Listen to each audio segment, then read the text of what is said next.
Hello friends, good afternoon. कैसे हो? I hope कि आप लोग अच्छे ही होंगे। सो फ्रेंड्स, इस वीडियो में हम लोग हिंदी का प्रैक्टिस सेट सॉल्व करेंगे। पूरे 50 प्रश्नों को हम लोग इस वीडियो में सॉल्व करेंगे। अगर आप लोग पिछली प्रैक्टिस सेट के वीडियोस नहीं देखे हैं तो आप लोग प्ले लिस्ट में जाके देख सकते हैं। प्ले लिस्ट में आपको बीएड एंट्रेंस एग्जाम का प्रीवियस ईयर पेपर्स भी मिल जाएगा 2012 से लेकर 2020 तक का। अगर आप लोगों को इन पेपर्स की पीडीएफ चाहिए तो आप लोग हमारे टेलीग्राम ग्रुप से ज्वाइन हो जाइए। टेलीग्राम ग्रुप का जो नाम है वो है एजुकेशन विद साहिल। इस वीडियो के डिस्क्रिप्शन बॉक्स में मैं टेलीग्राम ग्रुप की लिंक दे दिया हूं, तो आप लोग लिंक के माध्यम से हमारे टेलीग्राम ग्रुप से ज्वाइन होकर वहां से आप लोग हर एक पेपर की पीडीएफ डाउनलोड कर सकते हैं। तो चलिए फटाफट पूरे 50 प्रश्नों को सॉल्व करते हैं। पहला प्रश्न यहाँ पे देख सकते हैं, नीचे दिए गए शब्दों में आपको शुद्ध रूप बताना है। ठीक है, जैसे यहाँ पे युधिष्ठिर युधिष्ठिर शब्द दिया गया है, तो चारों में से आपको बताना है कि युधिष्ठिर का जो है शुद्ध रूप कौन सा है, ये आपको बताना है इसमें। तो देखिए ऑप्शन ए में ये जो युधिष्ठिर है ये आपका बिल्कुल गलत है। ठीक है, ऑप्शन बी युधिष्ठिर ये आपका जो है शुद्ध रूप है। बाकी हमें चेक करने की ज़रूरत ही नहीं है। ठीक है, ये तो साफ साफ ही दिख रहा है, छोटा धा इसमें लगाया गया है, बड़ी धी इसमें लगाई गई है, तो ऑप्शन बी वाला जो है इसका शुद्ध रूप है। अगला प्रश्न यहाँ पे उसी तरह आपको उपरोक्त में बताना है, उपरोक्त का जो है शुद्ध रूप कौन सा है।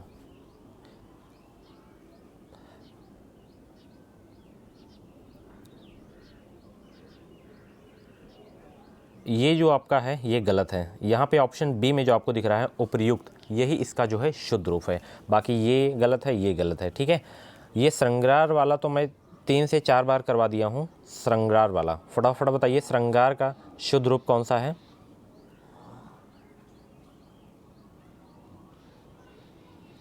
ऑप्शन ए में जो आपको दिख रहा है यही इसका शुद्ध रूप है। ठीक है, उसी तरह कावित्री का बताना है आपको कौन सा शुद्ध रूप है कावित्री का।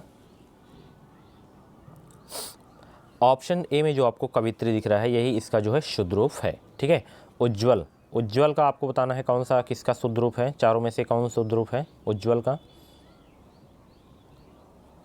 ऑप्शन बी में जो आपको दिख रहा है यही उज्ज्वल का जो है शुद्ध रूप है। ठीक है, परिकोष्ठ का आपको बताना है, प्रकोष्ठ होता है या परिकोष्ठक होता है या प्रकोष्ठक होता है, क्या होता है ये आपको बताना है। तो देखिए परिकोष्ठ नहीं होता है, न कि प्रकोष्ठक, न कि परिकोष्ठक होता है तो प्रकोष्ठ होता है। ऑप्शन जो है बी करेक्ट होगा इस क्वेश्चन का राइट आंसर। अगला प्रश्न, राजगृह में कौन सा समास है ये आपको बताना है। तो राजगृह में जो आपका समास है वो है तत्पुरुष समास। ऑप्शन जो है ए करेक्ट होगा इस क्वेश्चन का राइट आंसर। चौराहा में कौन सा समास है, चौराहा में फटाफट बताइए कौन सा समास है।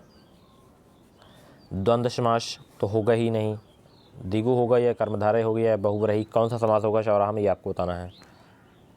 तो चौराहा में जो आपका समास है वो है द्विगु समास।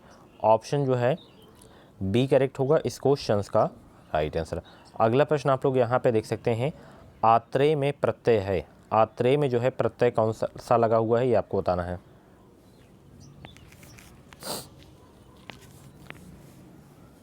तो आत्रेय में जो प्रत्यय लगा हुआ है वो लगा हुआ है ए, ये वाला। ठीक है, अगला उपसर्ग सहित शब्द है, उपसर्ग सहित शब्द कौन सा है।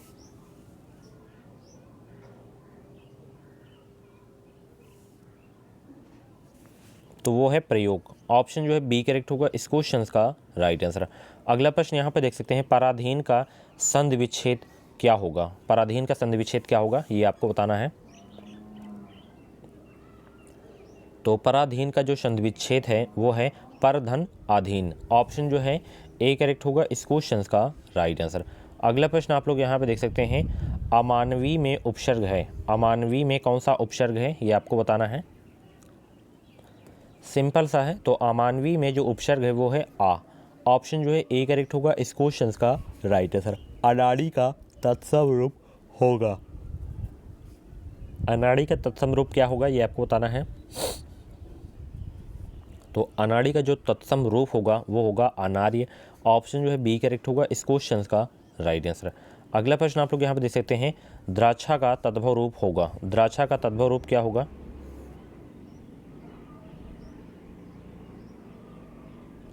तो द्राक्षा का जो तद्भव रूप होगा वो होगा दाख।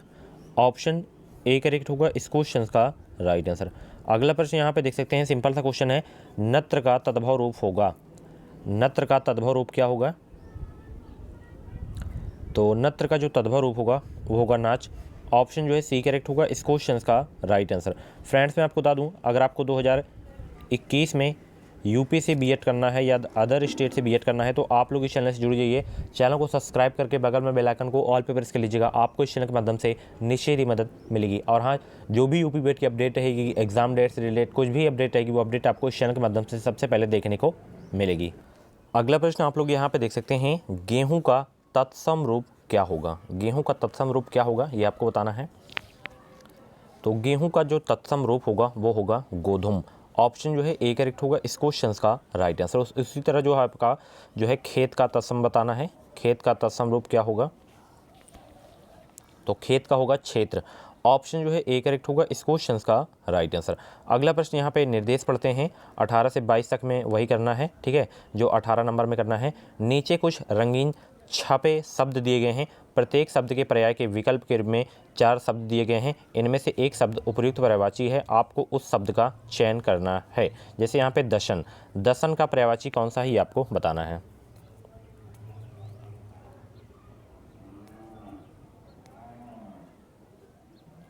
तो दशन का जो है आपका दांत है। ऑप्शन ए करेक्ट होगा इस क्वेश्चन का राइट आंसर।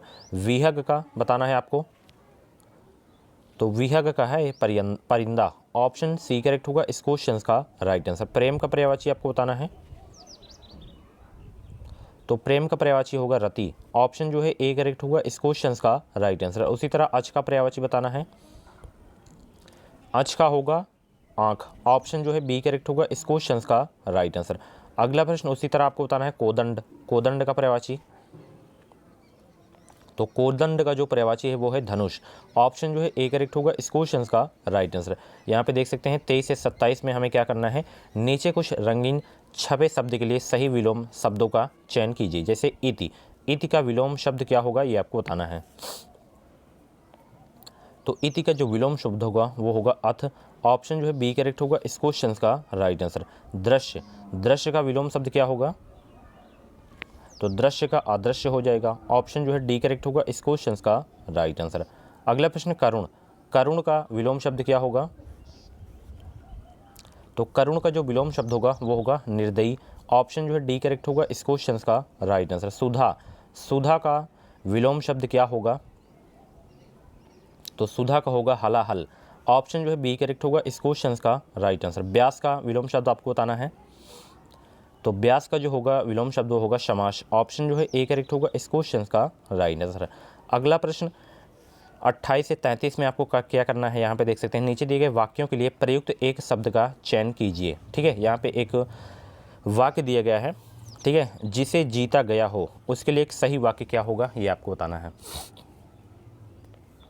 तो जिसे जीता गया हो उसके लिए जो सही प्रयुक्त वाक्य होगा वो होगा विजित। ऑप्शन जो है ए करेक्ट होगा इस क्वेश्चन का राइट आंसर। उच्च कुल में पैदा व्यक्ति के लिए एक शब्द का चयन करना है हमें। तो उच्च कुल में पैदा व्यक्ति जो है कुलीन कहलाता है। ऑप्शन जो है बी करेक्ट होगा इस क्वेश्चन का राइट आंसर। कुछ लोगों में श्रेष्ठ, इसके लिए एक सही क्या होगा?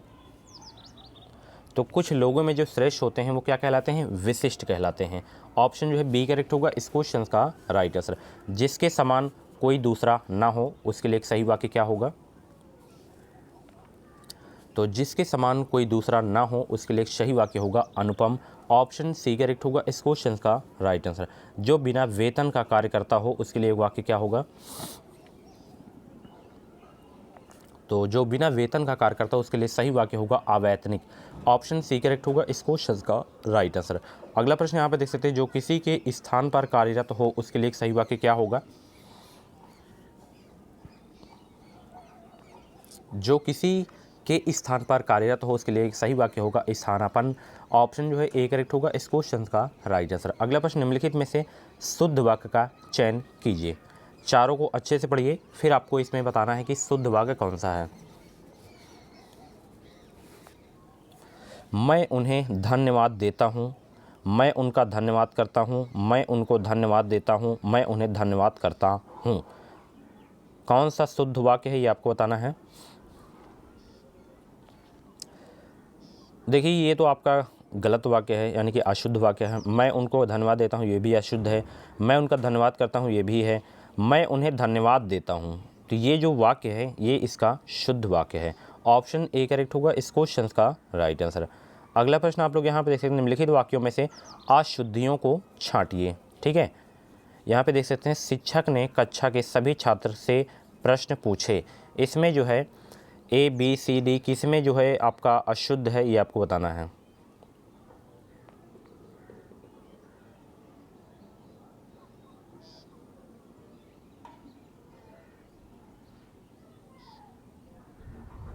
अगर आप लोगों को आंसर सोचने का ज़्यादा समय चाहिए तो आप लोग वीडियो को रोक भी सकते हैं। ओके,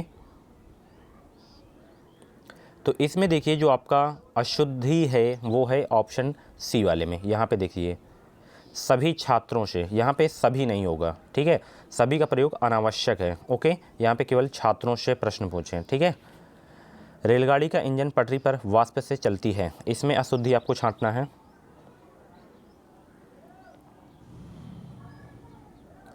तो रेलगाड़ी का जो इंजन होता है वो पटरी पर वाष्प से चलती है, नहीं चलता है। ठीक है, ऑप्शन जो है डी करेक्ट होगा इस क्वेश्चन का राइट आंसर।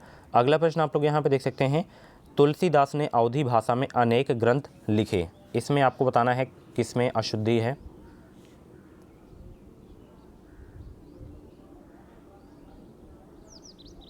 तुलसीदास ने अवधी भाषा में अनेक ग्रंथ लिखे थे, अनेकों नहीं अनेक ग्रंथ लिखे थे। तो ऑप्शन जो है आपका सी करेक्ट होगा। ओके, लोग यूं ही अक्सर बेकार की बातों में समय बर्बाद करते हैं, इसमें अशुद्धि आपको छांटना है, कौन सा है।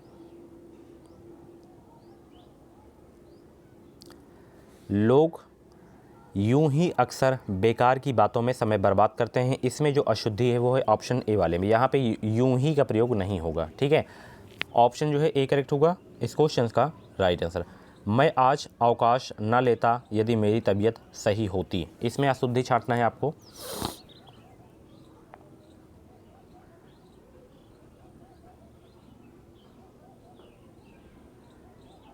तो इसमें जो आपकी अशुद्धि है वो है यहाँ पे ऑप्शन डी वाले में, यहाँ पे सही। ठीक है, सही के स्थान पर जो है ठीक का प्रयोग होगा। मैं आज अवकाश ना लेता यदि मेरी तबीयत ठीक होती। ओके, बहुत ही अच्छे प्रश्न हैं ये सारे। इसी तरह के जो है प्रश्न आपके एग्जाम में पूछे जाते हैं। अगला प्रश्न, निम्नलिखित रंगीन छपे मुहावरे एवं लोकवक्तियों का अर्थ स्पष्ट कीजिए। 9 2 11 होना, हाई स्कूल से पढ़ते चले जा रहे हैं। 9 2 11 होना मुहावरे का अर्थ क्या होगा। फरार हो जाना, यही इस मुहावरे का अर्थ है। ठीक है, अगला प्रश्न, आए थे हरिभजन को ओटन लगे कपाश, इस मुहावरे का सही अर्थ क्या होगा। इस मुहावरे का सही अर्थ होगा प्रमुख कार्य के उद्देश्य को छोड़कर अन्य में लग जाना। यही आए थे हरिभजन को ओटन लगे कपास मुहावरे का सही अर्थ है। अगला प्रश्न, अधगल गगरी छलकत जाए, इस मुहावरे का सही अर्थ क्या होगा, ये आपको बताना है। और सिंपल सा क्वेश्चन है, बिल्कुल बेसिक सा क्वेश्चन है, कॉमन क्वेश्चन बोल सकते हैं। तो अधगल गगरी छलकत जाए, इस मुहावरे का जो सही अर्थ है वो है कि कम ज्ञान होने पर अधिक प्रदर्शन करना। ऑप्शन सी करेक्ट होगा इस क्वेश्चन का राइट आंसर। अगला प्रश्न, अपनी करनी पार उतरनी मुहावरे का सही अर्थ क्या होगा। तो इसका जो अर्थ होगा अपने कर्म का फल स्वयं भोगना। ऑप्शन जो है ए करेक्ट होगा इस क्वेश्चन का राइट आंसर। अगला प्रश्न, अटका बनिया देवे उधार, इसका सही अर्थ क्या होगा। तो इसका जो सही अर्थ होगा वो होगा दबाव पड़ने पर सब कुछ करना। ऑप्शन ए करेक्ट होगा इस क्वेश्चन का राइट आंसर। नेक्स्ट क्वेश्चन आपकी स्क्रीन पे है, नाच न आवे आंगन टेढ़ा, ये तो आप लोग बिल्कुल से कर लेंगे। अगर आप लोग कभी मुहावरा लोकवक्ति पढ़े हों चाहे ना कर पढ़े हों, ये तो सब सामान्य बातचीत में प्रयोग होता है। तो नाच न आवे आंगन टेढ़ा, इसका जो सही अर्थ होगा वो होगा कि काम न जानने पर झूठा बहाना बनाना। ऑप्शन सी करेक्ट होगा इस क्वेश्चन का राइट आंसर। ये रहा अलंकार, निम्नलिखित में से अलंकार का चयन कीजिए। यहाँ पे देख सकते हैं 46 में, ये तेरा शिशु जग है उदास है, इसमें कौन सा अलंकार है ये आपको बताना है। ये तेरा शिशु जग है उदास, इसमें जो अलंकार है आपका रूपक अलंकार है। ऑप्शन जो है बी करेक्ट होगा इस क्वेश्चन का राइट आंसर। अगला प्रश्न आप लोग यहाँ पे देख सकते हैं, सुगम मौन सर सिरोह लोचन, इसमें कौन सा अलंकार है ये आपको बताना है। तो इसमें जो आपका अलंकार है वो है उपमा अलंकार। ऑप्शन जो है बी करेक्ट होगा इस क्वेश्चन का राइट आंसर। अगला प्रश्न, खग कुल कुल कुल सा बोल रहा है, इसमें जो है कौन सा अलंकार है ये आपको बताना है। तो इसमें जो आपका अलंकार है वो है यमक अलंकार। ऑप्शन जो है डी करेक्ट होगा इस क्वेश्चन का राइट आंसर। साकेत, ये जो दोनों क्वेश्चन है लास्ट वाले राम बाण प्रश्न बोल सकते हैं।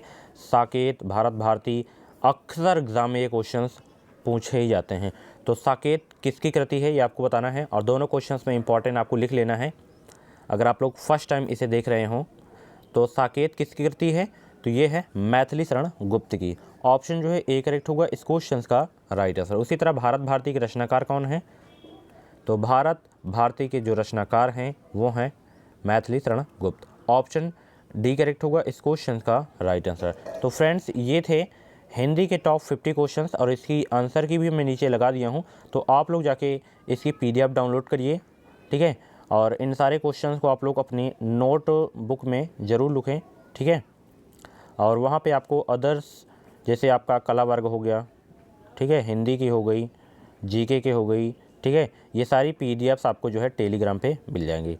और भी वीडियोज़ अगर आपको देखनी है तो आप लोग प्ले लिस्ट में आके जाइए, प्ले लिस्ट में आपको सारी वीडियोज़ वहाँ पे मिल जाएंगी, ठीक है। चाहे वो टॉपिक वाइज की क्लास हो, चाहे वो प्रैक्टिस सेट की क्लास हो, ठीक है, जाके विजिट करिए प्ले लिस्ट को। मिलते हैं अगली वीडियो। इस वीडियो को लाइक करें। अगर आपके मन में BEd से रिलेटेड कुछ डाउट है तो आप लोग कमेंट बॉक्स में अपनी क्वेरी कर सकते हैं। मिलते हैं अगली वीडियो पे। अगर आपको कमेंट बॉक्स में सही से रिप्लाई नहीं मिला तो आप लोग हमारे व्हाट्सएप नंबर पे इन्फॉर्मेशन ले सकते हैं। व्हाट्सएप नंबर हमारा 7905632533। इस व्हाट्सएप नंबर पर आप लोग BEd से रिलेटेड सी इन्फॉर्मेशन ले सकते हैं। Thank you.